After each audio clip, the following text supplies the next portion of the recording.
All right, so we're back for another deep dive with the LPot community, and this time we're looking at discussion number 3 in their Being Alone series.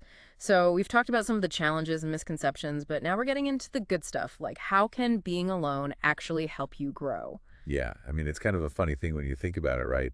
Like being alone has this sort of negative connotation, Hmm. but the LPot community is flipping that on its head and saying, hey, wait a minute, this could actually be a really powerful tool. Like, one man's trash is another man's treasure kind of thing. Exactly. And they've got some really interesting points about how solitude can actually spark creativity. Oh, absolutely. When you're constantly bombarded with stimulation, it's like your brain doesn't have the space to breathe. But when you're alone, when things quiet down, that's when those creative juices can really start flowing. It's like giving your mind permission to wander and explore. And the LPOT community even pointed out that a lot of huge thinkers and artists and innovators, they all spend a ton of time alone. Yeah.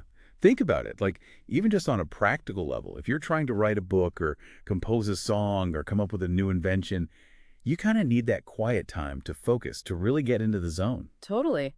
And speaking of getting into the zone, what about setting personal goals? I mean, if we're alone with our thoughts, how do we actually turn those thoughts into action, into real progress? Well, that's where the LPAC community really gets into the nitty-gritty.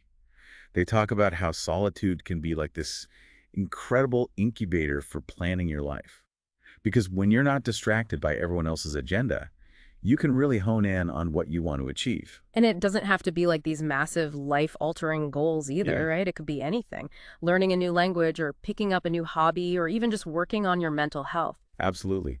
And the LPOT community even suggests some cool strategies for actually making it happen, like creating vision boards, to help you visualize those goals, or using that SMART goals framework to break things down into manageable steps. And don't forget about regularly checking in on your progress. That's huge for staying motivated. Oh yeah, that accountability piece is key, Yeah. especially when you're the only one holding yourself accountable, right? Which kind of leads us to another big theme that came up, self-discipline. I mean, let's be real, it's way easier to procrastinate and lose focus when no one's looking over your shoulder. It's true. But that's exactly where the power of being alone comes in, because it forces you to develop that internal drive, that self-motivation that's going to keep you moving forward even when it's tough. So how do we actually build that self-discipline muscle? The Alpot community had some great tips. Yeah, they talked about the importance of routines and schedules, even if it's just like setting aside a certain time each day to work on your goals. Mhm. And using those habit tracking apps can be super helpful for staying on track too. Those can be really motivating. It's like you get that little dopamine hit every time you check something off your list. Right. And another thing they mentioned was setting deadlines and rewarding yourself for hitting milestones. It's all about creating that positive feedback loop. I love that. And it's funny because when you think about it, all these techniques for personal growth, they're not just for when you're alone, right? They can be applied to any area of your life. That's such a good point. These are like fundamental skills for success and well-being. And maybe, just maybe, being alone gives you that extra push to really master them.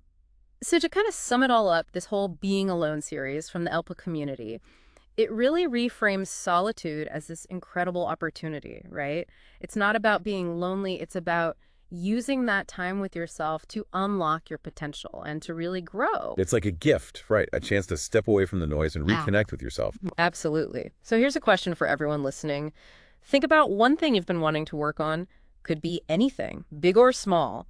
How could even a few minutes of intentional solitude this week help you get started? Just something to think about. Thanks for diving deep with us today. Yeah, thanks everyone.